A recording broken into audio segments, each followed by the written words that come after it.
Isaías capítulo 6, versículos de 1 a 8.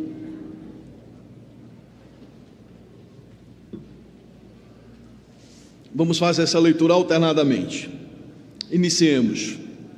No ano da morte do rei Uzias, eu vi o Senhor assentado sobre um alto e sublime trono, e as abas de suas vestes enchiam o templo.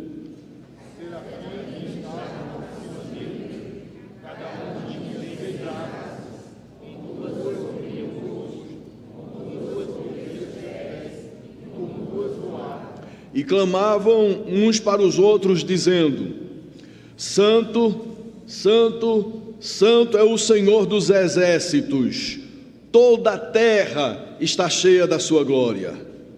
As asas do mirados se moveram na voz que clamaram, e as asas se encheram de fumaça. Então disse eu: ai de mim, estou perdido, porque sou homem de lábios impuros, habito no meio de povo de impuros lábios, e os meus olhos viram o Rei, o Senhor dos exércitos. Então um serafim voou para mim, trazendo na mão uma brasa viva, retirada do altar com uma tenaz. Com a brasa tocou a minha boca e disse: eis que ela tocou os teus lábios. A tua iniquidade foi tirada e perdoado o teu pecado. Depois disso, ouvi a voz do Senhor que dizia: a quem enviarei? E a mim por nós. Disse eu: eis-me aqui, envia-me a mim. Vamos repetir os versículos 6 e 7. 6 e 7, toda a igreja. Então, um dos serafins voou para mim, trazendo na mão uma brasa viva, que tirada do altar com uma tenaz. Com a brasa tocou a minha boca e disse: eis que ela tocou os teus lábios, a tua iniquidade foi tirada e perdoado o teu pecado. Vamos orar.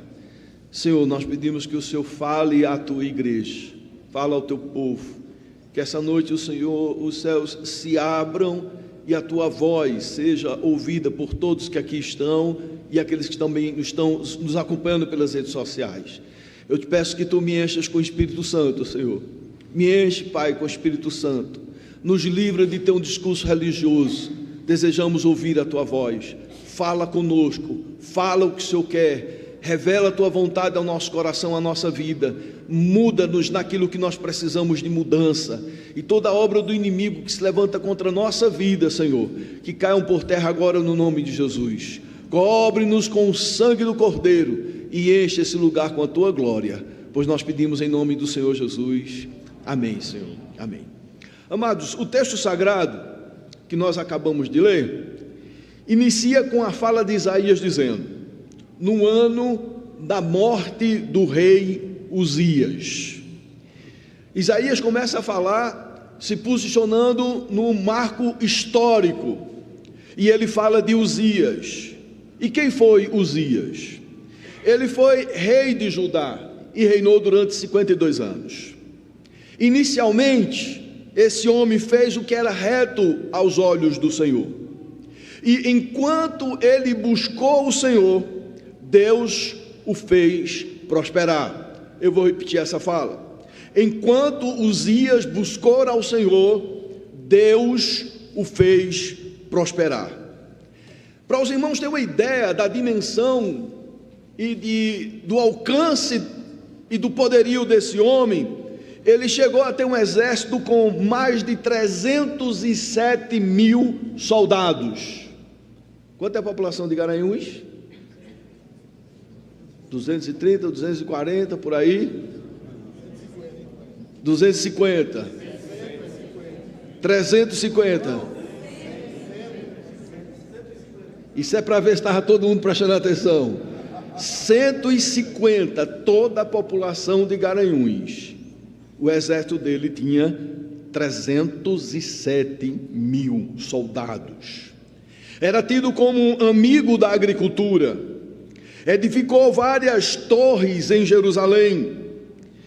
fortaleceu as portas das muralhas de Jerusalém, cavou muitas cisternas, que era um instrumento de prosperidade, porque água traz riqueza e prosperidade. Preparou para o seu exército escudos, lanças, capacetes, couraças, arcos e até fundas para atirar pedras. Fabricou máquinas, note bem, queridos, esse homem chegou a fabricar máquinas através de homens peritos para tirarem flechas e grandes pedras. Ele ficou famoso, rico e poderoso. E aí que corre o perigo, e aí está o perigo. Quando nós começamos humildemente, que começamos a crescer, se tornar poderoso, rico, famoso, nós nos achamos como dono de todas as coisas. O seu coração então se ensoberbeceu. O orgulho tomou conta do seu coração. Ele achou agora que era o todo-poderoso. Ele chegou num patamar, numa altura, num poderio, numa fama tão elevada que ele se achou todo-poderoso. Ele achou que podia fazer o que bem queria. Ele tinha um exército grande à sua disposição, ele tinha muitos recursos financeiros e ele estava sendo conhecido por toda a região. Ele se achou muito poderoso. Numa linguagem mais jovem, ele se achou o cara. E aí, queridos, ele fez o que não deveria ter feito, de maneira nenhuma. Ele entrou no templo, e aí não tem problema entrar no templo, mas ele entrou no templo para queimar incenso, e essa era uma função exclusivamente dos sacerdotes. E ao ser repreendido, ele que se achou todo poderoso, que podia fazer aquilo que não cabia a ele, mas assim ele achava que podia. Quando ele foi repreendido, ele se levantou contra os sacerdotes. Ele não deu ouvido aos sacerdotes, ele não se quebrantou diante da repreensão e diante da exposição de que ele estava pecando contra a santidade de Deus. Ele não poderia fazer aquilo. E o que aconteceu? O Senhor imediatamente o atingiu com lepra, e ele ficou leproso até a morte. Hoje pela manhã nós vimos, queridos, que Deus às vezes fecha os céus, envia pragas e pestes, mas com a finalidade de nos corrigir. E Deus continua agindo assim hoje. Deus nos disciplina porque Deus nos ama. Esse homem, ele recebeu a disciplina de Deus, mas mesmo assim ele não se arrependeu e morreu vivendo em uma casa separada. O Senhor, queridos, imediatamente o atingiu. A doença de Uzias, em consequência do seu orgulho, do seu pecado, gerou ansiedade e incerteza por toda Judá. O rei estava doente, ritualmente impuro e incapaz de cumprir seus deveres públicos. E para piorar a situação, o país da Assíria estava se tornando mais poderoso e ameaçava conquistá-los. Então, queridos, no meio de toda essa incerteza e ansiedade, o que o profeta Isaías fez? O que ele fez? Isaías entrou no templo. Entrou no templo para orar e adorar a Deus. E aqui, queridos, essa lição que precisa ser recorrente. A gente precisa estar sempre lembrando de que nas adversidades da vida nós temos um recurso poderoso que é a oração. Nesse momento difícil que você está vivendo, que você está passando, nessa sua adversidade, tem algo sim que você pode fazer, e você pode orar, você pode buscar a Deus, você pode clamar a sua pessoa, e Ele misericordiamente vai te abençoar em nome do Senhor Jesus. No templo, Isaías contempla a majestade de Deus. No templo, Isaías pôde conhecer mais ainda sobre a pessoa de Deus, sobre os atributos de Deus. É por isso que a gente quer meditar nesse tema, quem é Deus? Qual é o nosso tema, meus amados? Quem é Deus? No versículo 1, nós encontramos 3 atributos da pessoa de Deus. Nós vamos encontrar 3 características de quem é Deus no versículo 1. Leamos todos juntos, todos. No ano da morte do rei Uzias, eu vi o Senhor assentado sobre um alto e sublime trono, e as abas de suas vestes enchiam o templo. O primeiro atributo que nós encontramos aqui, queridos, é o atributo da soberania. E eu gostaria que você repetisse comigo: Deus é soberano. Toda a igreja, Deus é soberano. Isaías diz: eu vi o Senhor. E essa palavra traduzida como Senhor é Adonai. E nesse contexto significa soberano. Deus é o Adonai, Deus é o soberano. E quando dizemos que Deus é soberano, estamos afirmando que Ele está no controle de todas as coisas. E eu gostaria que você dissesse comigo: Deus está no controle de todas as coisas. Todos juntos? Deus está no controle de todas as coisas. Isaías, de imediato, reconhece que está diante daquele que tem a história da humanidade sob o seu domínio. Nós estamos vendo o que está acontecendo na humanidade hoje: guerras, rumores de guerras, tantas situações que nos levam a temer e a dizer a coisa está fora do controle. Mas Deus é soberano, nada está fora do controle. Deus tem o controle absoluto de todas as coisas. E nada acontece sem a sua permissão. Por mais que a gente ache difícil de aceitar a verdade que Deus está no controle, e essas coisas estão acontecendo, mas Ele é soberano, e Deus é sábio, Deus é onisciente, onipotente, Ele conhece todas as coisas, e se Ele permite determinadas situações, Ele permite porque está conduzindo a história da humanidade para que ela resulte na sua glória. Deus é soberano. É o primeiro atributo que a gente encontra aqui. O segundo atributo é que Deus é rei. Além de ser soberano, Deus é rei. Note bem, Isaías viu o soberano assentado sobre um alto e sublime trono. O trono é o lugar que se destina ao rei, ao soberano. O trono é lugar de autoridade, o trono é lugar de governo.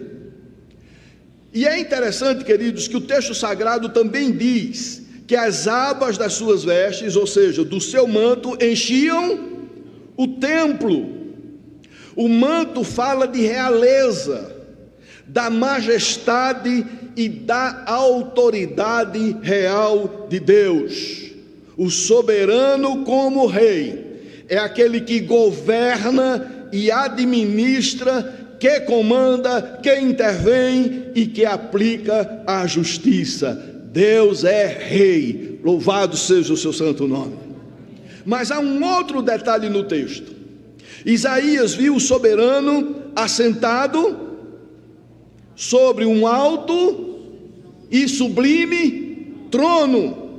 E isso aponta, queridos, para a verdade de que o trono de Deus está acima de todos os outros tronos, de todos os outros reis. O soberano é o rei dos reis. Deus é rei. Terceiro atributo que nós encontramos nesse texto: Deus, além de ser soberano, além de ser rei que governa e está governando, Deus é juiz. Para os judeus, uma das atribuições de um rei era a manutenção da ordem e da lei. E estar assentado no trono implica, na verdade, de que o soberano rei é aquele que aplica a justiça. Deus é aquele que julga. Deus é aquele que julga. E eu quero chamar a sua atenção para o final do versículo 3, que diz: toda a terra está cheia da sua glória. Todos, final do versículo 3, todos juntos. Toda a terra.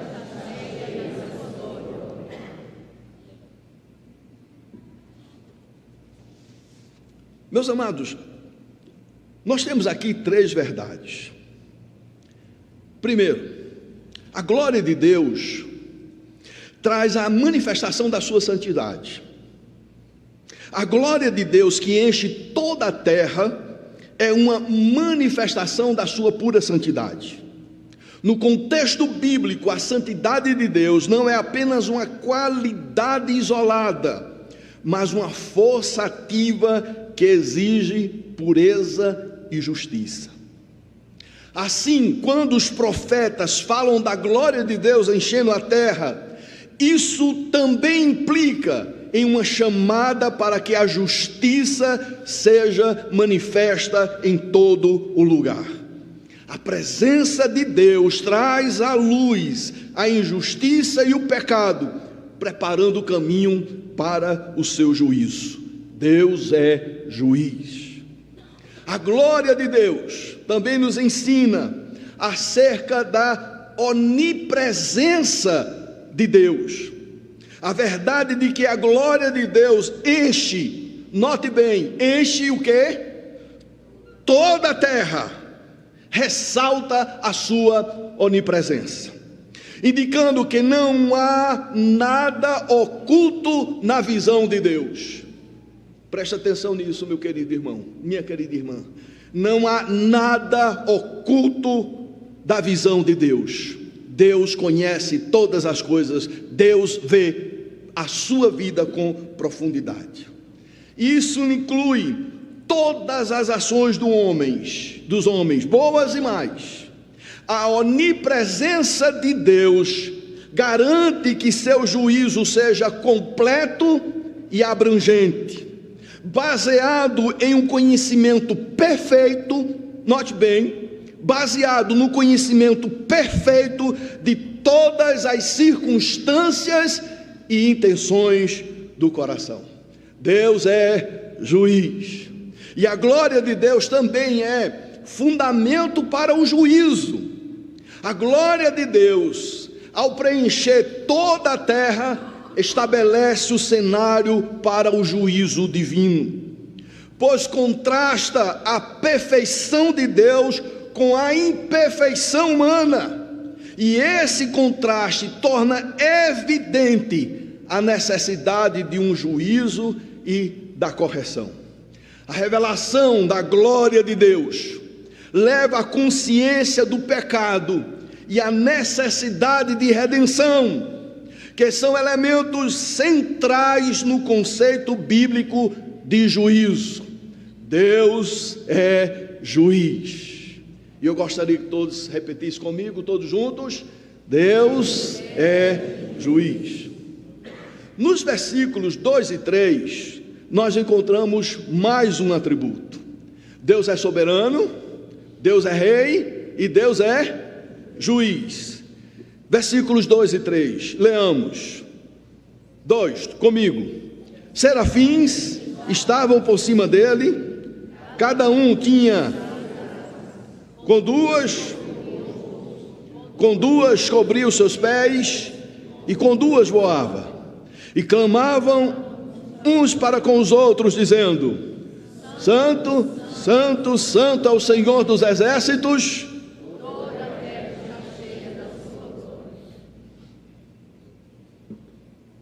Qual é o quarto atributo?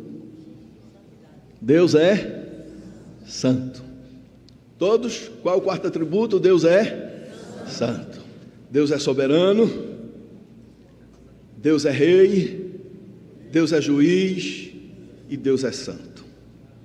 A parte A do versículo 3, e clamavam uns para os outros, dizendo: Santo, Santo, Santo. Amados, a santidade de Deus é uma santidade distintiva. É o que distingue o divino de todas as demais criaturas. Ele é único. E eu gostaria que você dissesse comigo: Deus é único. Todos juntos: Deus é único. Mas a santidade de Deus, além de ser uma característica distintiva, ele é único, também tem um aspecto moral. Deus é eticamente puro, absolutamente íntegro e plenamente verdadeiro. Ele é 3 vezes santo, ou seja, o mais santo de todos. Isso significa que ele é o santo. Não há outro a quem esse título possa ser conferido com justiça. E o tríplice santo, santo, santo enfatiza em sua repetição a mais elevada santidade de Deus. Aleluia. É nesta hora, queridos, que o homem se vê do seu tamanho real, pequeno, insignificante, mero mortal. É quando nós contemplamos a santidade de Deus, quando temos noção do que é a santidade de Deus, que nós nos vemos na realidade como nós somos, diante da santidade de Deus, diante do Altíssimo. Somos pequenos, insignificantes e meros mortais. E para completar, o som das vozes dos serafins provocava um tremor no templo. No versículo 4, na nova tradução da linguagem de hoje, está traduzido da seguinte forma: o barulho das vozes dos serafins fez tremer os alicerces do templo, que foi ficando cheio de fumaça. Amados, ninguém pode ver a Deus e continuar vivo. Ninguém. A sua santidade é tão poderosa que o homem seria imediatamente consumido. E aí eu pergunto: e por que Isaías não foi consumido? Porque o templo estava cheio de fumaça. O templo estava cheio de fumaça. É isso que está escrito no texto. A fumaça impedia a Isaías de ver a Deus em toda a sua glória. E isso me faz lembrar de Êxodo capítulo 33, quando se trata de Moisés. No versículo 33, então Moisés disse: rogo-te que me mostres a tua glória. O Senhor respondeu: não me poderás ver a face, porquanto homem nenhum verá a minha face e viverá. Tu me verás pelas costas, mas a minha face não se verá. Note bem a resposta do Senhor: não me poderás ver a face, porquanto homem nenhum verá a minha face e viverá. A fumaça aqui tem um significado, tem um simbolismo importante. A fumaça que enchia o templo simboliza a misericórdia de Deus e a sua graça, e por isso Isaías não foi consumido, e por isso ele não foi consumido diante da glória de Deus, porque a fumaça enchia o templo. Em Lamentações capítulo 3 versículo 22 está escrito: as misericórdias do Senhor são as causas de não sermos consumidos. Deus é santo, santo e santo. Mas nos versículos 6 e 7, nós vamos encontrar mais 2 atributos. Vamos ler o versículo 6 e 7, todos juntos. Então, um dos serafins voou para mim, trazendo na mão uma brasa viva, que tirara do altar com uma tenaz. Versículo 7. Com a brasa tocou a minha boca e disse: eis que ela tocou os teus lábios, a tua iniquidade foi tirada e perdoado o teu pecado. O quinto atributo que nós encontramos aqui, queridos, é o atributo da misericórdia. Deus é soberano, Deus é rei, Deus é juiz e Deus é santo, e agora Deus é misericordioso. E o que significa misericórdia? Misericórdia, querido, significa não punir conforme o merecimento. Quando Deus é misericordioso com a pessoa, é porque Ele não pune a pessoa de acordo com o merecimento dela. Isaías merecia ser consumido por causa da santidade de Deus, mas em vez de punir, Deus retirou a sua iniquidade. Versículo 7: a tua iniquidade foi tirada. Deus é misericordioso. Imediatamente nós já encontramos o segundo atributo, ou seja, o sexto atributo, que é o atributo da graça. Deus é gracioso. Deus é soberano, Deus é rei, Deus é juiz, Deus é santo, Deus é misericordioso e Deus é gracioso. Graça significa dar o que não merecemos. Enquanto misericórdia é não dar o que nós merecemos, que é o castigo, a punição, é sermos consumidos, a graça é dar o que nós não merecemos. E aí o final do versículo 7 diz: a tua iniquidade foi tirada e perdoado o teu pecado. Nós não merecemos ser perdoados, mas nós somos perdoados por causa de Jesus Cristo. Louvado seja o seu santo nome.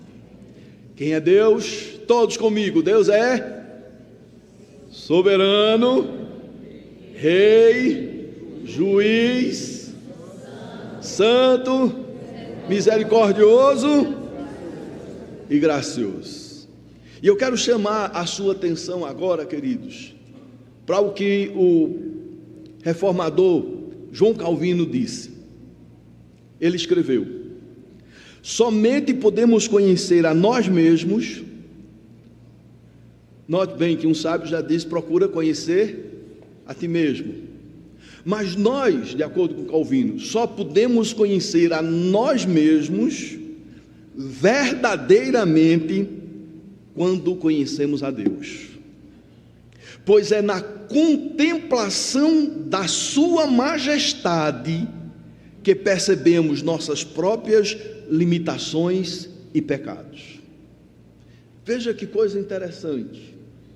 Nós só podemos conhecer a nós mesmos verdadeiramente quando conhecemos a Deus, pois é na contemplação de sua majestade que percebemos nossas próprias limitações e pecados. Foi exatamente isso que aconteceu com Isaías.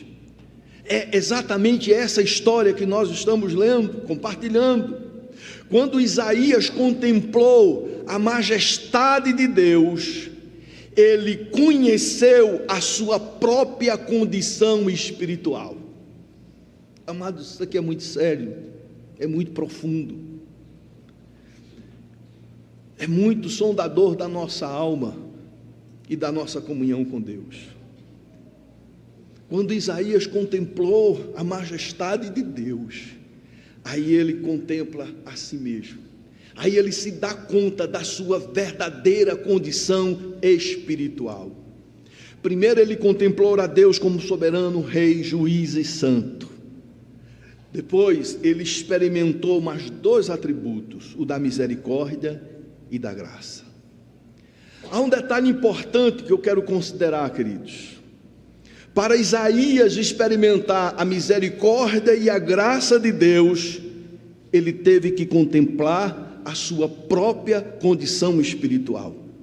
No versículo 5, Isaías contempla três verdades sobre si. Veja aí, depois de contemplar a majestade de Deus, aí ele cai na real. Aí ele se olha no espelho da sua alma e da sua condição espiritual. Versículo 5, todos. Então disse eu: ai de mim, estou perdido, porque sou homem de lábios impuros e habito no meio de um povo de impuros lábios, e os meus olhos viram o Rei, o Senhor dos exércitos. Primeiro, ele diz: eu sou homem de lábios impuros, há impureza em mim, eu sou um profundo pecador, eu tenho cometido iniquidades. Depois de contemplar a majestade de Deus, aí ele se desnuda e ele reconhece que é um miserável pecador. ai de mim. Segunda coisa que ele contempla, ele diz: habito no meio de um povo de impuros lábios. Isaías reconhece que o pecado faz parte da natureza humana. O povo tem lábios impuros também. Ele sente o peso do juízo sobre si e sobre o povo. E aí vem a terceira lição. Ele diz: os meus olhos viram o Rei, o Senhor dos exércitos. Isaías se sente agora indesculpável. Ele diz: eu vi o Senhor, eu sei quem de fato o Deus é. Ele é soberano, Ele é Rei, Ele é juiz, Ele é santo, santo e santo. Eu sou indesculpável, eu vi o Senhor. E a conclusão de Isaías é: ai de mim, estou perdido. Amado irmão e irmã, o homem, quando não tem a verdadeira contemplação da majestade de Deus, ele tem uma percepção equivocada de si mesmo. Sem a contemplação da majestade de Deus, o homem se acha digno de algum merecimento diante de Deus. O homem se acha em condições de satisfazer a justiça divina. O homem se vê em posição de escolher ao próprio Deus. O homem pensa que pode complementar a obra de Deus. Queridos, a verdade é que o homem nada pode fazer para merecer alguma coisa de Deus. Deus não precisa nada do homem. Deus é autoexistente. A verdade é que o homem não tem nenhuma condição de satisfazer a justiça divina. Por quê? Porque para satisfazer a justiça divina, somente um homem puro, sem pecado, poderia satisfazer essa justiça, e isso com o derramamento do seu próprio sangue. A verdade é que o homem não tem nenhuma posição digna para escolher a Deus. Não é o homem pecador que escolhe a Deus, é o Deus santo, justo e soberano quem escolhe os seus. A verdade é que a obra salvadora de Cristo foi completa e não existe nada para o homem completar. Louvado seja o nome do Senhor. Somente quando o homem tem a verdadeira contemplação da majestade de Deus, é que ele pode enxergar a sua própria condição e posição espiritual. Estou perdido, estou perdido. O homem só pode dizer isso verdadeiramente: estou perdido, ai de mim, quando ele contempla a majestade de Deus. Somente quando um homem reconhece a majestade de Deus e sua perdição eterna, é que ele recebe o que somente Deus pode dar, que é retirar o pecado e perdoar, retirar a iniquidade e perdoar o pecado. Versículos 6 e 7, nós já lemos: o anjo toca com a brasa e retira a iniquidade e perdoa o pecado. Há um detalhe importante aqui, queridos, que eu quero considerar. Um dos serafins voou para mim, diz o texto, trazendo na mão uma brasa viva que tirava do altar. O serafim, olha o que diz o texto: o serafim pegou uma brasa do altar. É importante a gente chegar nesse detalhe aqui. O serafim pega uma brasa que ele retirou do altar. Que altar? O altar onde os animais eram sacrificados, em substituição aos pecadores, simbolizando a transferência de seus pecados para os sacrifícios, a fim de obter remissão desses pecados. Ficou claro, irmãos? Amém? Ficou claro? Mas me permitam repetir: essa brasa foi tirada do altar dos sacrifícios. Os animais eram sacrificados, derramava o sangue desses animais, porque sem derramamento de sangue não há remissão de pecados. em substituição aos pecadores. Uma pessoa levava o animal e o sacrificava, substituindo a ele os seus pecados, simbolizando a transferência de seus pecados para os sacrifícios, a fim de obter a remissão desses pecados. Amados, os sacrifícios de animais apontavam para o sacrifício de Cristo, o Cordeiro de Deus que tira o pecado do mundo. Esta cena do anjo tocando nos lábios de Isaías com a brasa, tirando a iniquidade e perdoando o pecado, simboliza o sacrifício de Cristo que nos perdoa os pecados e nos purifica de toda iniquidade. E aqui, queridos, eu tenho duas perguntas a fazer a você.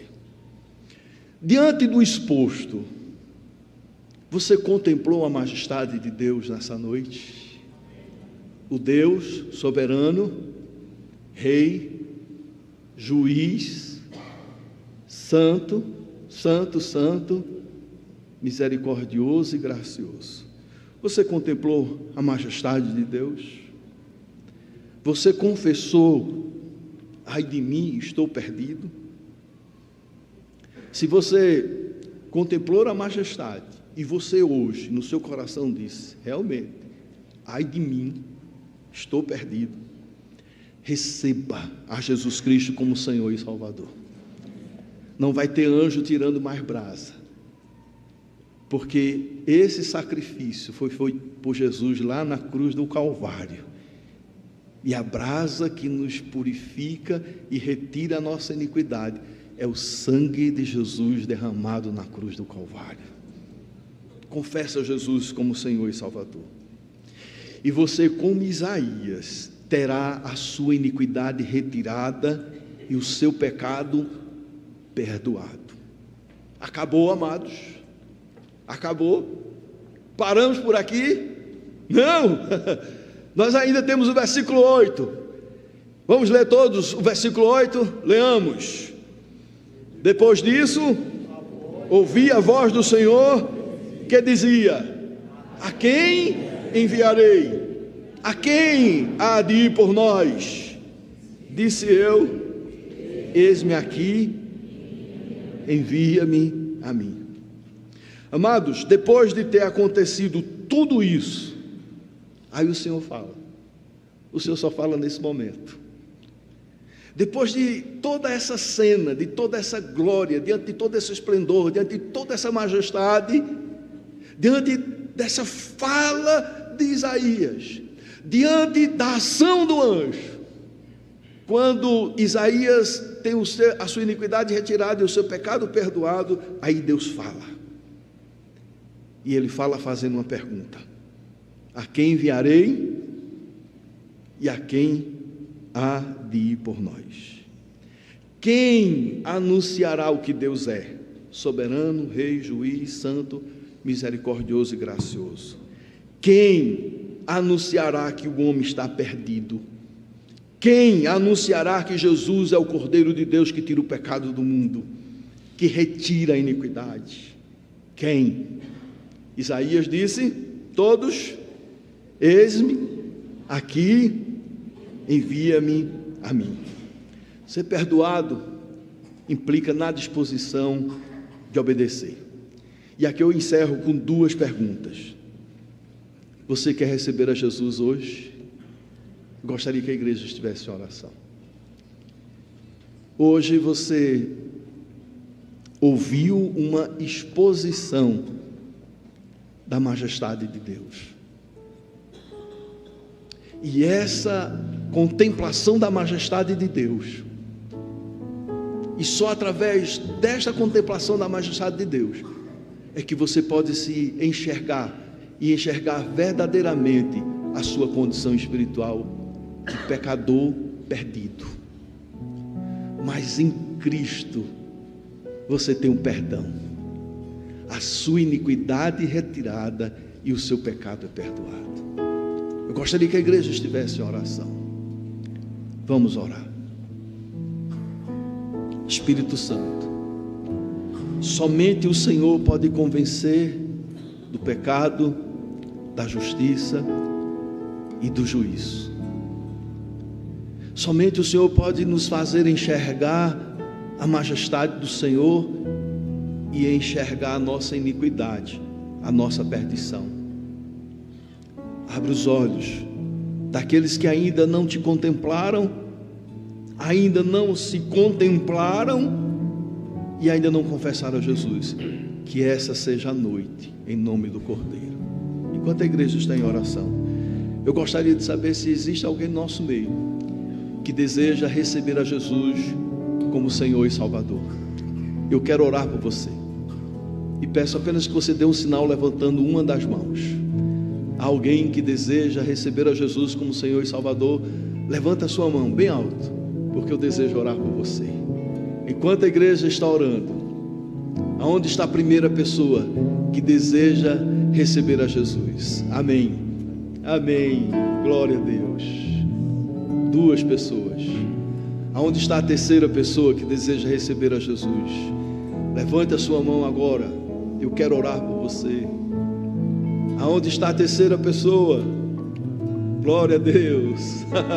Aleluia, aleluia, aleluia. Nós vamos orar por essas 2 pessoas. Mas agora, a pergunta que eu faço é a pergunta que Deus fez: a quem enviarei? Deus pode contar com você? Deus pode contar com você? Então, se Deus pode contar com você, fique em pé para a gente ter esse momento de louvor e de oração. Pastor João.